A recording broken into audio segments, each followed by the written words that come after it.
19 তারিখে 19 জুলাই ঢাকাতে তিনি তার কাজে যাচ্ছিলেন, পরমেশ্বর তাকে নিরস্ত্র মানুষকে পুলিশ হত্যা করা হয়েছিল। আমাদের কারখানায় শহীদ কুরবান তারপর সেভাবে তার দোকান থেকে গুলি করে হত্যা করা হয়েছিল। দোকান থেকে উনি বলেছিলেন যে আমি প্রতিবন্ধী মানুষ, আমি ব্যবসা করি, গোলাপের আমার শুনে আমি দোকান বন্ধ করে বাড়ি যাবো, আমি কোনো ফিরাসি নাই, কিন্তু তাদের কথা কেউ শোনে নাই। সেদিন তাদের কাছ থেকে গুলি করে হত্যা করেছে।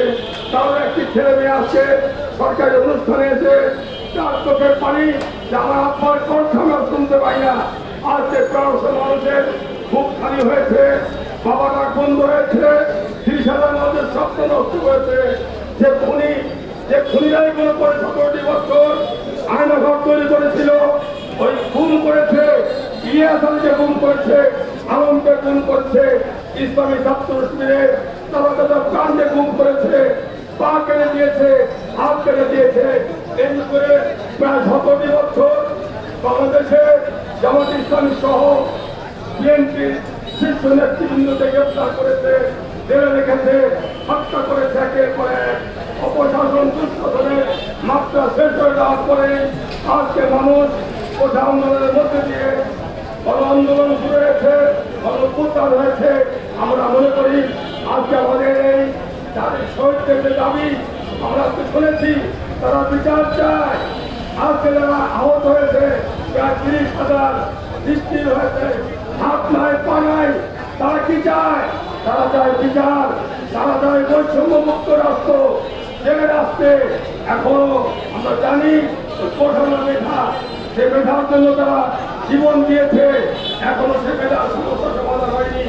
সেই কর্ম কমিশন সিএসসিতে সরকারি দল, বিরোধী দল এবং বিজ্ঞ ব্যক্তিদেরকে নিয়ে সেটা সার্চ করে কমিটি গঠন করতে হবে, মেধার ভিত্তিতে নিয়োগ হবে।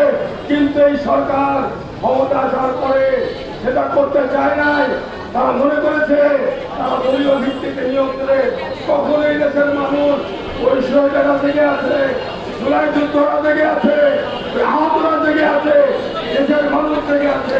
কোন অবস্থাতে এই রাষ্ট্রকে নিঃসন্দেহে আইন শৃঙ্খলা বাহিনীকে স্বাধীন নিরপেক্ষ করতে হবে, প্রশাসনকে নিরপেক্ষ করতে হবে, দুদককে নিরপেক্ষ করতে হবে, সকল রাষ্ট্রীয় প্রতিষ্ঠানকে নিরপেক্ষ করতে হবে, জনগণের অধিকার ফিরে দিতে হবে। জনগণ তাদের নাগরিক অধিকার আর ভয় থাকবে না। জনদুর্ভোগ কমাতে হবে, জনগণের দাম কমাতে হবে। ইচ্ছা করলে দুর্নীতি করবেন, লুটপাট করবেন, আর দেশ শাসন করবেন, এটা চলবে না। এটা বন্ধ করে দিতে হবে।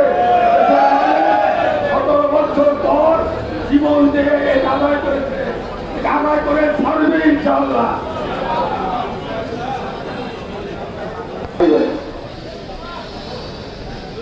আসসালামু আলাইকুম ওয়া রাহমাতুল্লাহি ওয়া বারাকাতুহু। আউযু বিল্লাহি মিনাশ শাইতানির রাজীম। ইসমিনুনা লিয়ুথিরু নূরাল্লাহি বিআফওয়াহিহিম